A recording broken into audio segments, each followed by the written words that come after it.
Est-ce que vous vous êtes déjà demandé pourquoi la sodomie est interdite dans la plupart des religions et dans la plupart des traditions spirituelles? Est-ce que vous avez déjà pratiqué la sodomie et vous vous êtes demandé quelles étaient les conséquences au niveau spirituel? Est-ce que vous vous posez des questions tout simplement par rapport à cette pratique qui s'est banalisée au cours des 20 dernières années, je dirais, dans le cadre des relations hétérosexuelles, et c'est bien de ce cadre-là précisément dont je vais parler aujourd'hui. Je ne parle pas des couples homosexuels, je parle des couples hétérosexuels. C'est bien dans ce cadre-là que la sodomie, qui pendant des années était un sujet tabou,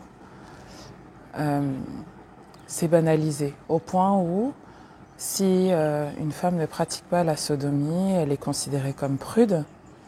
Et si un homme ne pratique pas la sodomie avec sa femme ou avec sa compagne ou sa partenaire, on considère que c'est pas un vrai homme.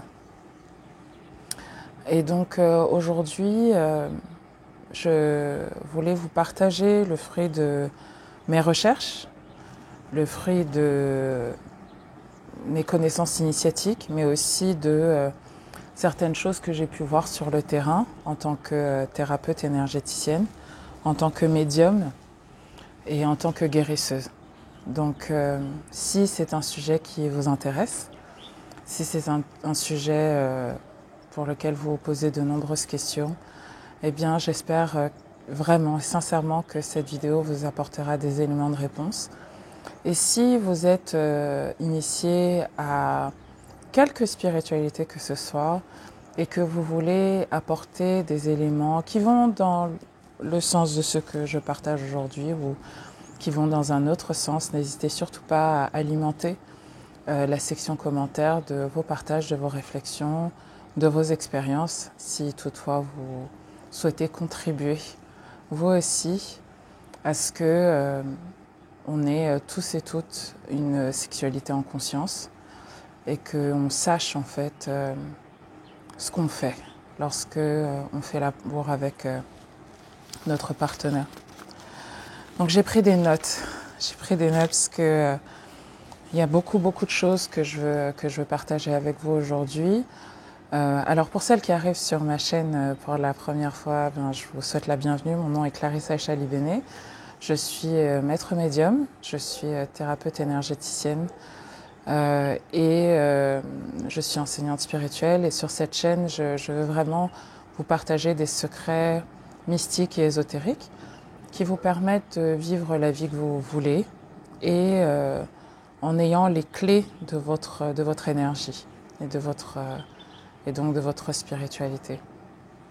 Et je viens régulièrement ici sur YouTube pour partager le fruit de mes connaissances, mais aussi pour répondre à certaines de vos questions. Maintenant, vous le savez, on ne peut pas tout dire sur YouTube, donc j'ai un podcast privé où je réponds à vos questions plus précises. Et dans ce podcast, lorsque vous devenez membre payant de ce podcast privé, le lien sera dans la description ou dans le premier commentaire de cette vidéo, eh bien, vous avez également accès à ma plateforme de méditation et de soins énergétiques, qui est le moyen pour moi de rendre mes soins accessibles au plus grand nombre. Donc tout se trouve dans la description de cette vidéo. Donc après cette longue introduction de presque 5 minutes, on va parler de la banalisation de la sodomie déjà, dans un premier temps, parce que c'est pas du tout un acte anodin au niveau spirituel, mais pas du tout. De deux, on va parler de la pression, on va parler de la douleur, on va parler on va parler de la connexion d'âme à âme et des dangers de la sodomie au niveau vraiment spirituel. Et on va parler d'humiliation et de dégradation Donc, et puis je vais essayer au fil de cette vidéo de vous donner des cas concrets que j'ai pu voir dans ma practice qui vous permettront peut-être de comprendre ce que vous avez vécu ou ce qui pourrait se passer si vous pratiquez la sodomie sans protection spirituelle, sans avoir conscience de ce que vous faites. So, première chose, c'est que la sodomie s'est vraiment démocratisée. Et en fait, elle s'est démocratisée au cours des 30 dernières années avec l'avènement d'Internet. Et quand je parle du fait qu'elle s'est démocratisée, je parle vraiment, encore une fois, des couples hétérosexuels. Parce qu'avant, dans les couples hétéros, la sodomie, c'était un sujet tabou, en fait. Hein. Moi, j'ai 43 ans. J'ai commencé ma vie sexuelle à 18 ans. On n'en parlait même pas, en fait. Mais avec Internet et l'avènement des sites de pornographie à la demande, illimité et gratuit, eh bien, la sodomie, qui était jusqu'à présent l'apanage de sadomasochistes, hein, et qui était aussi l'apanage des couples homosexuels, s'est banalisé et démocratisé dans les couples hétérosexuels également. Au point où maintenant, comme je vous le disais tout à l'heure en introduction, si tu es une femme et que tu pratiques pas la sodomie, on considère que tu es une prude, que tu veux pas tout donner à ton homme, que tu as des réserves, etc., etc. Et si tu es un homme et que tu veux pas pratiquer la sodomie, en gros, tu n'es pas vraiment un mâle alpha qui est capable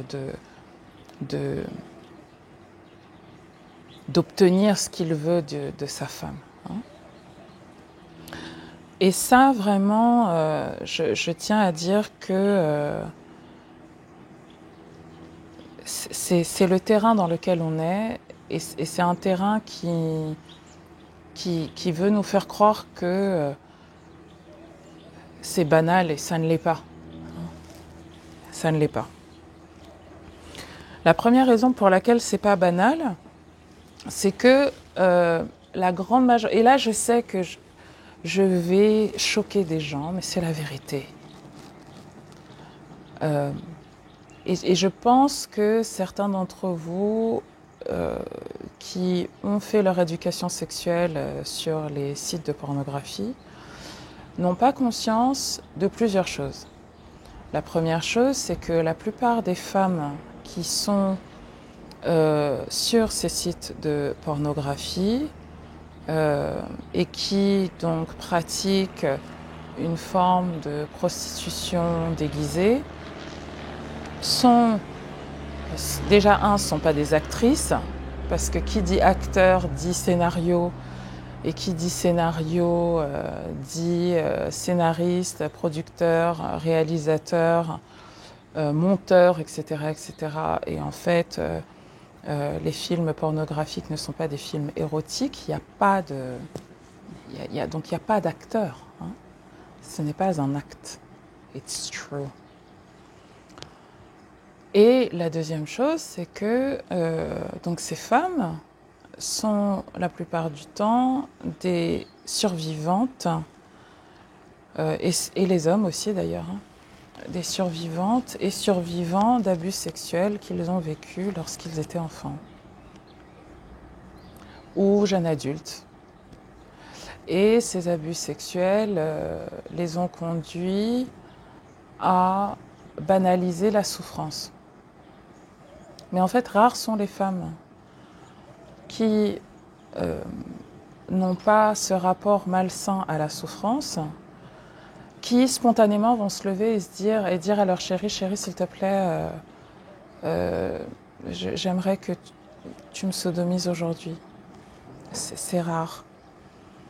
La deuxième chose que vous devez savoir, c'est que la plupart des entre guillemets actrices sont sous l'empire de certaines drogues et ou de l'alcool, et ou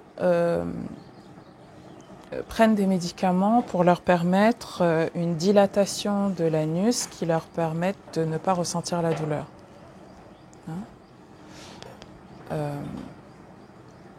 Donc, ce n'est pas anodin. C'est-à-dire que pour qu'on ne ressente pas la douleur d'une pénétration anale, on a soit besoin d'avoir été dans un état psychologique et dans un état de détresse et de souffrance qui nous fait romantiser et accepter la douleur, ou il faut qu'on soit sous drogue, sous médicaments ou sous alcool. Donc c'est pas anodin. Ce n'est pas anodin. Et les femmes, dans le cadre d'un couple hétérosexuel, sont rarement demandeuses de sodomie. Encore une fois, parce qu'elles ont un rapport sain avec la douleur et qu'en fait, quand on fait l'amour, normalement, on n'a pas envie de souffrir. Et les cas où les femmes veulent, acceptent et peuvent même parfois demander la sodomie, c'est souvent, parce qu'elles ont la pression culturelle et religieuse qui veut qu'elles soient vierges pour le mariage, qu'on va vérifier la tache de sang sur le drap, et que donc, parce qu'elles sont avec un petit ami ou avec un fiancé qui ne peut pas maîtriser ses pulsions sexuelles et sa libido, elles sont obligées, donc elles se sentent obligées de pratiquer la sodomie. De deux, elles se sentent obligées parce que pendant 5 jours, 7 jours, ou lorsqu'elles ont des cycles et donc qu'elles sont malades, qu'elles ont des cycles dérégulés, elles ont leurs règles, qu'elles ne veulent pas pratiquer une sexualité pendant leurs règles, et donc une pénétration vaginale pendant leurs règles. Donc elles vont proposer ou se soumettre à la sodomie de leur partenaire. Et enfin, elles font la sodomie parce que souvent, elles ont la pression de leur partenaire qui leur demande 1 fois, 2 fois, 3 fois, 4 fois, 5 fois, qu'elles ont peur qu'ils aillent voir ailleurs. Et donc, du coup, elles subissent cet acte. Okay ? Alors, certains vont vous dire, oui, mais 1 fois après qu'elle a accepté, finalement, elle aime, finalement, elle truc, finalement, elle machin. Certainement. Mais ce que je veux vous dire par là, c'est que c'est rarement à sa demande et à son initiative. Ok ? Donc, demandez-vous, est-ce que vous avez envie de faire l'amour avec une femme qui se sent obligée de faire l'amour avec vous? Et qu'est-ce que ça dit de vous?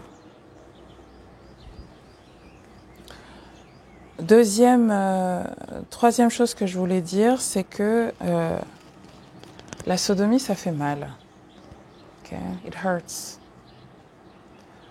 It hurts. Et malheureusement, avec la pornographie et la banalisation de la pornographie, on a aussi banalisé la souffrance féminine pendant l'acte sexuel, au point où ça excite certains hommes d'entendre certains cris de douleur. Je ne parle pas de gémissements, je parle de cris de douleur.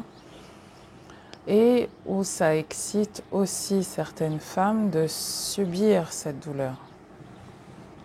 La sodomie, elle affecte la connexion au corps parce que quand on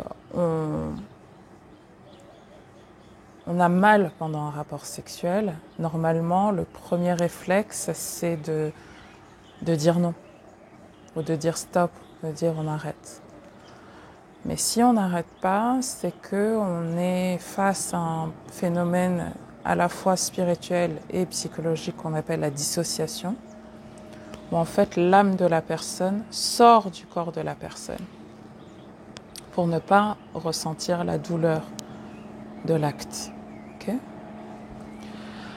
Et donc la dissociation, ça crée beaucoup de déséquilibre émotionnel, ça crée beaucoup de déséquilibre spirituel, parce que pendant que votre âme se dissocie, cela crée un traumatisme et cela crée la fracture de votre âme. Autre phénomène qu'en psychologie, on appelle la fragmentation. Et en fait, pour faire sens de ça, soit vous êtes obligé de faire de votre bourreau quelqu'un que vous aimez et donc d'associer cette souffrance à de l'amour, soit vous êtes obligé de devenir vous-même le bourreau, la personne qui inflige donc la douleur, et c'est comme ça que se répètent en fait des cycles de violence et d'abus, parce que la sodomie est une violence. En fait, peu importe ce que vous allez me dire, à partir du moment où quelqu'un a mal pendant le rapport, c'est une violence. Et donc, c'est par cet apprentissage du sacrifice et cet apprentissage de la douleur qu'on perpétue du karma transgénérationnel. Et qu'on perpétue la banalisation de la souffrance. Parce que si l'acte de la création de la vie, l'acte qu'on appelle faire l'amour, est un acte que vous associez à la douleur et à la souffrance, vous allez considérer l'amour comme de la souffrance et vous allez répéter ça dans tous les domaines de votre vie, pas juste dans le sexe. Vous allez voir la vie à travers ce prisme. Vous allez considérer que dans vos relations amoureuses, vous devez souffrir. Vous allez considérer que dans vos relations sentimentales, familiales, professionnelles, vous devez souffrir. Vous allez considérer que votre corps doit vous faire souffrir. Et vous allez, comme cela, banaliser et surtout, vous allez répéter ces cycles et ça se transmet de génération en génération. C'est un entraînement au sacrifice et à la douleur. La sodomie, et vraiment je veux parler de manière la plus claire et la plus franche possible, parce que je trouve que vraiment on est à une époque où, sous prétexte de libéralisation, de libération sexuelle, et tout est permis, etc., en fait, et puis de, voilà, ma souffrance, mes émotions et mon identité, etc., il faut caresser tout le monde dans le sens du poil, il faut mettre des disclaimers avant chaque truc. Non, moi je considère qu'on est tous des adultes. Si vous regardez cette vidéo, c'est que vous êtes un adulte, que vous avez la tête bien faite et que vous êtes capable de gérer vos émotions. Okay. Et en fait, il faut appeler un chat un chat. Et le chat dont je veux parler, c'est que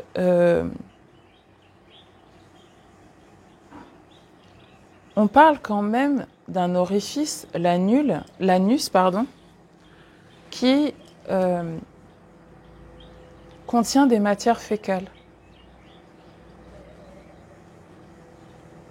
En fait. Genre juste. Alors, je ne sais pas si vous avez déjà été familier, vous avez déjà vu des films sur la guerre, la torture, et comment on humilie les gens, mais on les humilie en les mettant en lien avec des matières fécales ou de l'urine. Et donc en fait, la sodomie, à la fois pour la personne qui pénètre, mais aussi pour la personne qui est pénétrée, c'est une humiliation et une dégradation. Surtout étant donné la position dans laquelle cela est fait. Pendant une sodomie, alors je sais, vous allez me dire non, mais on peut se regarder dans les yeux pendant la sodomie. L'homme peut être sur la femme comme pendant le missionnaire. Ok. Mais la plupart du temps, c'est parce que les hommes demandent. Et c'est pas ce qu'ils font. Most of the times, ce que l'homme veut, c'est le doggy style, où il a vu directement sur les fesses de sa femme et où il peut pénétrer directement son anus. I'm like, man, qu'est-ce qui se passe? En fait, qu'est-ce qui t'arrive? Qu'est-ce qui vous arrive? Quel plaisir vous trouvez à pénétrer votre sexe précieux dans l'anus et d'être au contact des matières fécales d'une femme? Alors vous allez me dire, oui, mais attends, non, il n'y a rien qui sort, ceci, cela. Arrêtez vos mensonges. En fait, stop it now.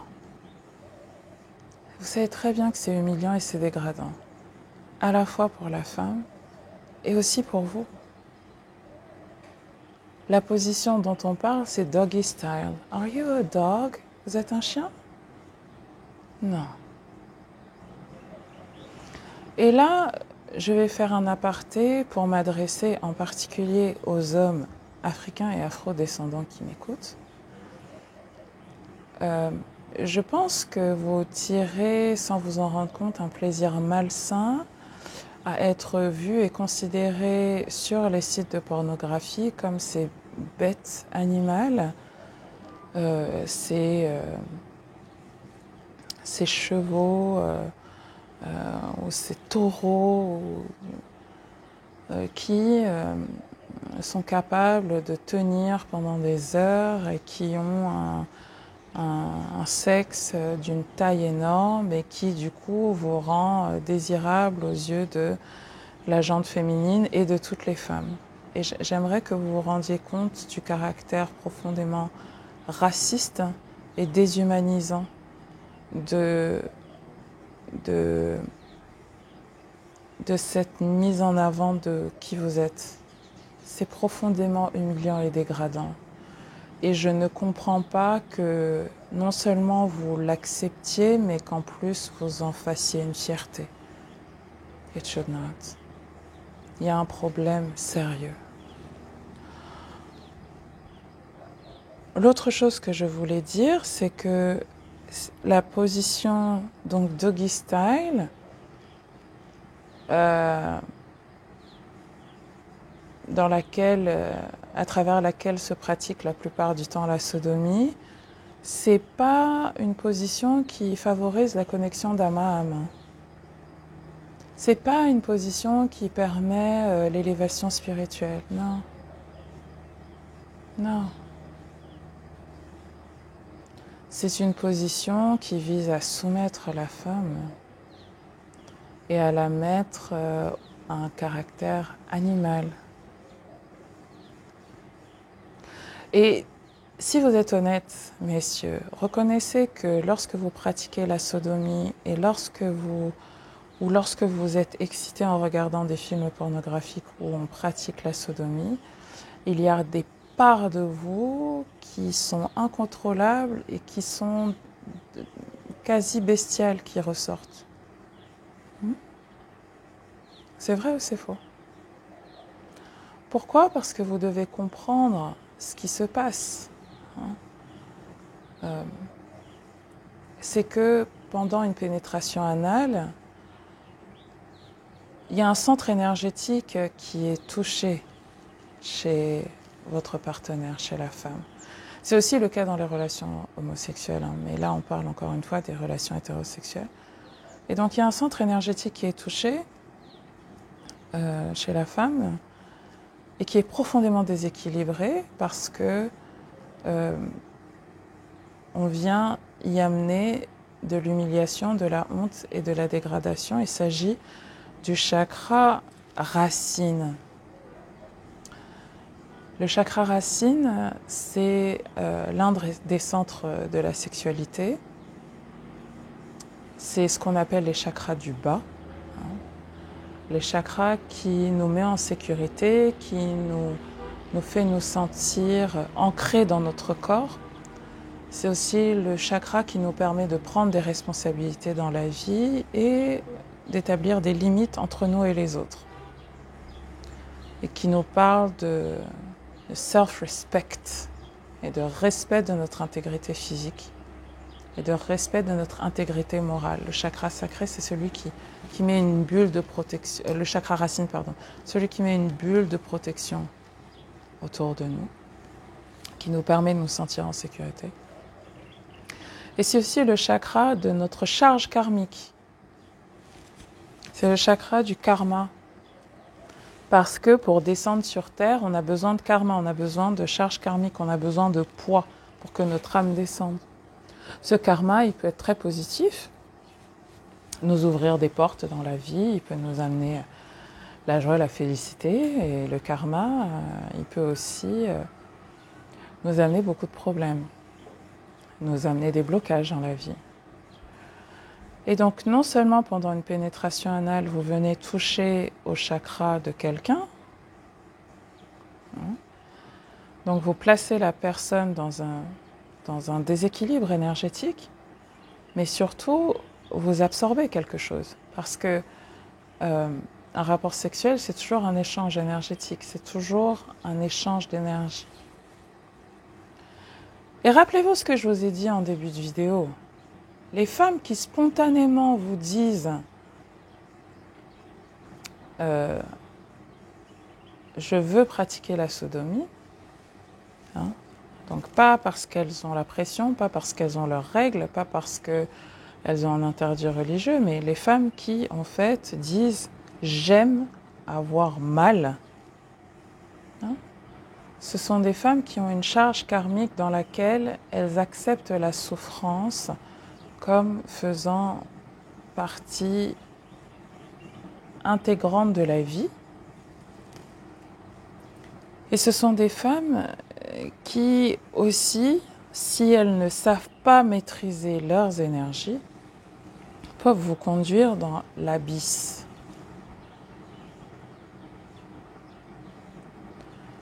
Parce que pour pouvoir pratiquer la sodomie en conscience,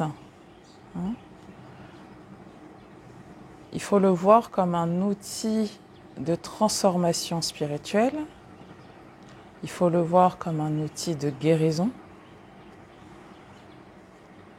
et pas comme un outil de plaisir, parce que c'est se mentir à soi-même. Okay?